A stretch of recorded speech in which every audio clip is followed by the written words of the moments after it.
Creator की अभिव्यक्ति। ओम श्री गुरु सत्ताय नमः। जागो शक्ति स्वरूपा नारी, तुम हो दिव्य क्रांति चिंगारी। देवी स्वरूपा माताओं बहनों, प्यारी बेटियों, आप सभी को सादर प्रणाम। या देवी सर्वभूतेषु मातृरूपेण संस्थिता, नमस्तस्यै नमस्तस्यै नमस्तस्यै नमो नमः।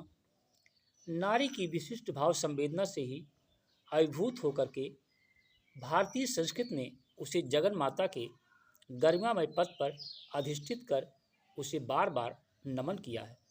युग ऋषि का युग परिवर्तन संदेश यूट्यूब चैनल के सभी आत्मीय दर्शकों का स्वागत है, अभिनंदन है, क्योंकि आप सब इस युग के युग व्यास, युगावतार, युग दृष्टा, युग ऋषि, वेद मूर्ति, तपोनिष्ठ पंडित राम शर्मा आचार्य जी की अमृत बाणी सुनते हैं और उस पर मनन चिंतन करके अपने जीवन में उतार कर अपने को मानव से महामानव बनाते हैं।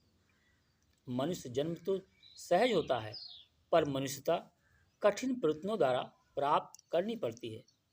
ये दिव्य अमृत में संदेश आप सुनते हैं युग निर्माण योजना और युग परिवर्तन के उद्घोषक युग ऋषि पंडित राम शर्मा आचार्य जी का। इसी क्रम में देवियों, आज एक नई श्रृंखला शुभारंभ करने की प्रेरणा युग ऋषि ने दी है। तो आइए शुरू करते हैं। नारी जागरण की दिशाधारा नामक प्रकरण से आज का वीडियो संदेश।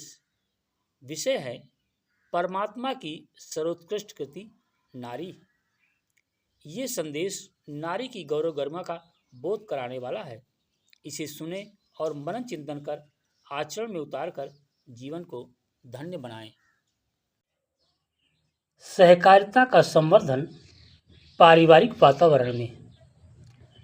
सहकारिता और सभ्यता एक ही बात है। जो मिलजुल कर रहते हैं वे सुखी भी बनते हैं और समुन्नत भी। सुख की सार्थकता उसे मिलजुल कर उपभोग करने और दुख की निवृत्ति उसे परस्पर बांट लेने में सन्निहित है। ये दोनों ही प्रयोजन मिलजुल कर रहने और सहकारी विधि व्यवस्था अपनाने से ही संभव हो सकते हैं। मनुष्य की मौलिक विशेषता सहकारिता है। उसी के सहारे उसने समुदाय में रहना और परस्पर सहयोग करना सीखा। प्रगति का द्वार खोलने और अनेकानेक सुख साधन जुटाने में इसी प्रवृत्ति ने प्रमुख भूमिका निभाई है। अनुभवों के आदान प्रदान ने ही ज्ञान का वो ढांचा खड़ा किया है जिसके सहारे मनुष्य को सृष्टि का मुकुटमणि बनने का सुअवसर मिला। प्रगति और समृद्धि के सुखद प्रतिफल सहकारिता की वल्लरी पर लगते हैं और फलते हैं। जो सहयोग की सद्भावना का जितना विकास और उपयोग करते हैं वे उतने ही अधिक समुन्नत और सुसंस्कृत माने जाते हैं। सहकारिता की सत्प्रवृत्ति का बीजारोपण एवं अभिवर्धन परिवार क्षेत्र में जितनी सरलता, सुविधा और सफलता के साथ होता है उतना अन्यत्र कहीं नहीं। परिवारों में यदि सुसंस्कारिता और सुव्यवस्था का समावेश किया जा सके तो उस आनंद और वातावरण का अनुभव अपने इन्हीं घर घरौंदों में किया जा सकता है जिनके सहारे देवता सामान्य से असामान्य बनते हैं। टी.एल. वात्स्यायनी के अनुसार रूढ़िवादिता जनित प्रतिबंध एवं आत्महीनता अथवा प्रगतिशीलता के नाम पर स्वच्छंदता एवं अहंकार दोनों नर नारी को संयुक्त इकाई के रूप में परिवर्तित होने में बाधक हैं। इन बाधाओं को दूर करना तथा शिव एवं शक्ति, पुरुष एवं प्रकृति की तरह नर नारी को संयुक्त सशक्त इकाई के रूप में खड़ा करना ही नारी जागरण एवं समाज निर्माण का मुख्य आधार बन सकता है। उठने की उत्कट अभिलाषा जगाएं। सदास्यता का तकाजा है कि दुर्बलों को समर्थ बनाने की जिम्मेदारी वे उठाएं जिन्हें ईश्वर ने इस योग्य बनाया है। सुसंपन्नों का कर्तव्य है कि निर्धनों को उपार्जन के साधन उपलब्ध कराएं और उन्हें सहज स्वावलंबन की स्थिति तक पहुंचाएं। सुशिक्षितों की शिक्षा तभी सार्थक कही जाएगी जब उससे अशिक्षा का भार हल्का करने में सहायता मिले। सुसंस्कारिता उन्हीं की सराहनीय है जिन्होंने अनगढ़ों को सुगढ़ बनाने में अपनी विशेषता का उपयोग किया है। बलवानों में उन्हीं की गणना होगी जो निर्बलों की ढाल बनकर अपनी बलिष्ठता का परिचय दे सके। सज्जनता और शालीनता की इस जिम्मेदारी को समर्थ लोग उठाएं, ये उचित है और सराहनीय भी। इसके लिए उन्हें समझाया और उकसाया जाना चाहिए। फिर भी प्रचलन को देखते हुए इस संदर्भ में इतना सहयोग मिलने की आशा नहीं है जिससे संव्याप्त पिछड़ेपन का समुचित समाधान हो सके। समर्थों में उदारता भी रही होती तो संसार को ये 2 दिन क्यों देखने पड़ते। संपन्नता यदि सहृदयता भी साथ लिए होती तो धरती का आनंद लेने के लिए देवताओं को स्वर्ग की अपेक्षा यही अपना निवास बनाना पड़ता। पिछड़े वर्ग को ऊपर उठाने के लिए स्वयं पुरुषार्थ करना होगा। बच्चा खड़ा होने की कोशिश करता है तो अभिभावक उसे सहारा देते हैं और 3 पहिए की गाड़ी जैसे साधन उपलब्ध करते हैं। संसार के पिछड़े समुदाय में नारी ही सबसे बड़ा वर्ग है। आश्चर्य है कि आधी जनसंख्या को समान संख्यक पुरुष वर्ग ने किस प्रकार इतना आतंकित कर दिया कि वो अपनी दुर्गति का अनुभव भी न कर सके और उठने की सामर्थ्य होते हुए भी उसके लिए साहस न जुटा सके। नारी को पिछड़ेपन से यदि छूटना है या उसे छुड़ाया जाना है तो नर के लिए आवश्यक है कि वो उसे स्वयं अपने पैरों खड़े होने की प्रेरणा दे और नारी उठ खड़े होने के लिए कटिबद्ध हो जाए।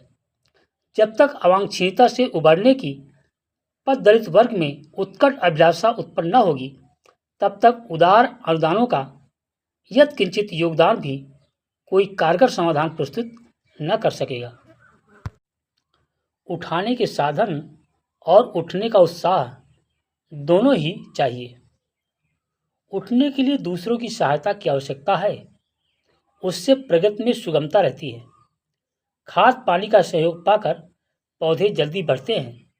इस सर्वविदित तथ्य से किसी को इनकारी नहीं हो सकती है। स्मरण रखने योग्य तथ्य ये भी है कि बीज की अपनी उर्वरता जीवित हो तो ही बाहरी सहायता की कुछ उपयोगिता है। सड़े बीज में अंकुर उगाने की सामर्थ्य नहीं रहती है। फलता उसे उगाने बढ़ाने के बाहरी प्रयत्नों का भी कोई मूल्य नहीं रह जाता, भले ही वे कितने ही बढ़े चढ़े क्यों न हो। नारी को पददलित किसी ने भी क्यों न किया हो, उसके कारण जो भी रहे हों, उठने की समस्या पर विचार करते ही ये प्रश्न सामने आता है कि उठने के लिए उसमें आतुर उत्कंठा कितनी है। ये कार्य सहायकों का नहीं, स्वयं नारी का है कि वो अपने उत्कर्ष की अकुलाहट प्रकट करे। इसी अकुलाहट से विषम बंधन टूटते हैं। प्रसव में शिशु की, अंडा फूटने में चूजे की अपनी कुछ भूमिका होती है। छिलके को तोड़कर अंकुर फूटने तक की प्रक्रिया बीज के अंतरंग में ही संपन्न होती है। बाहर की सहायता तो बाद में उपलब्ध होती है। जड़ पदार्थों को साधन के सहारे ऊपर उठाया और कहीं से कहीं पहुंचाया जा सकता है, पर चेतन पर यह सिद्धांत लागू नहीं होता है। उठाने वालों के प्रयास तभी सफल होते हैं जब उठने वाले की उमंगें भी उफनती मचलती दिखाई दे। नारी उत्थान अपने युग की महती आवश्यकता है। इसके लिए सहायक साधनों का जुटाया जाना आवश्यक है, पर सफलता तब मिलेगी जब पिछड़ेपन से ऊब और प्रगति के लिए उत्साह का परिचय जागृत महिला समाज की ओर से भी दिया जाए। नारी को साथ लिए बिना प्रगति अधूरी। नई पीढ़ी नई पीढ़ियां माता के पेट से पैदा होती हैं। घर परिवार का वातावरण महिलाएं बनाती हैं। संस्कार, स्वभाव और चरित्र का प्रशिक्षण घर की पाठशाला में ही होता है। परिवार का स्नेह, सौजन्य पूरी तरह स्त्रियों के हाथ में रहता है। यदि नारी की स्थिति सुसंस्कृत, सुविकसित स्तर की हो तो निसंदेह हमारे घर परिवार स्वर्गीय वातावरण से भरे पूरे रह सकते हैं। उनमें रहने वाले लोग कल वृक्ष जैसी शीतल छाया का रसास्वादन कर सकते हैं। हीरे जैसे बहुमूल्य रत्न किन्हीं विशेष खदानों से निकलते हैं, पर यदि परिवार का वातावरण परिष्कृत हो तो उसमें से एक बहुमूल्य नर रत्न निकलते रह सकते हैं और उस संपदा से कोई भी देश समाज समुन्नत स्थिति में बना रह सकता है। देश की आधी जनसंख्या नारी है। यदि वो पक्ष दुर्बल और भारभूत बनकर रहेगा तो नर के रूप में शेष आधी आबादी की अपनी सारी शक्ति उस अशक्त पक्ष का भार ढोने में ही नष्ट होती रहेगी। प्रगति तो तभी संभव है जब गाड़ी के दोनों पहिए साथ साथ आगे की ओर लुढ़कते रहें।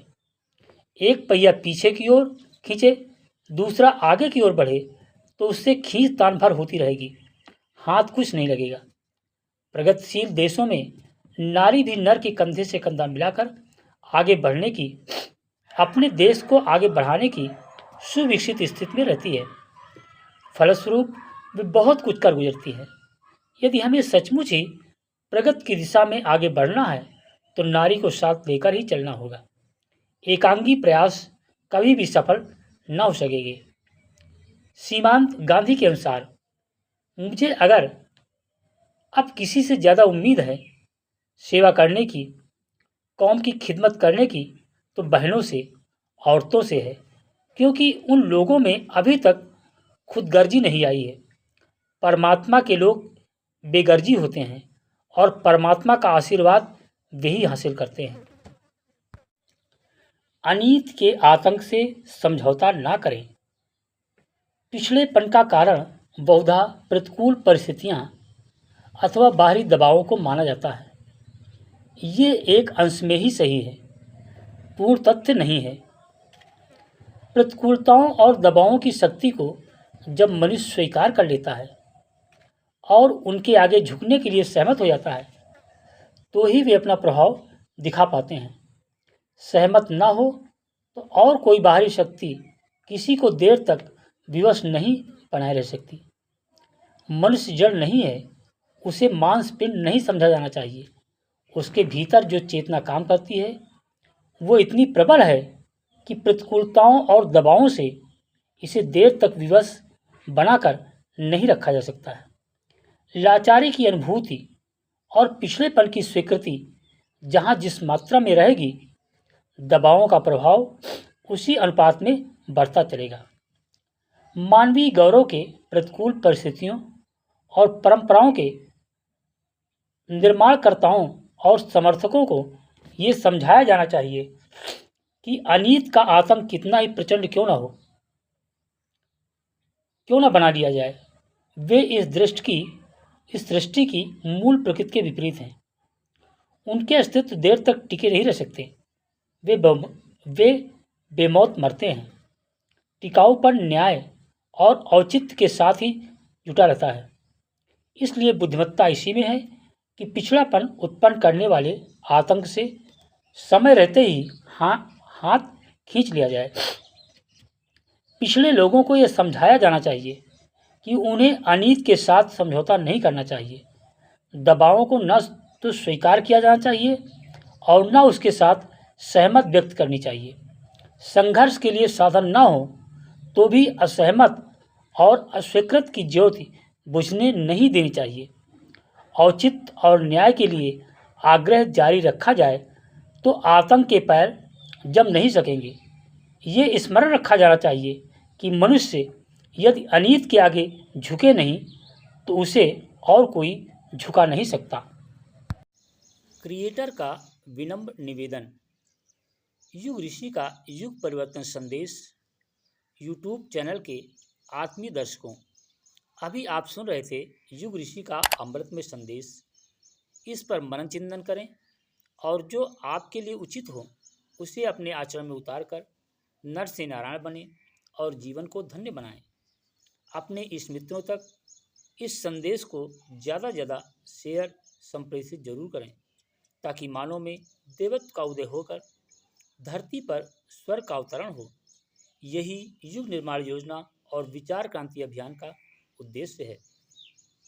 मनुज देवता बने बने ये धरती स्वर्ग समान, यही संकल्प हमारा है, यही संकल्प हमारा है।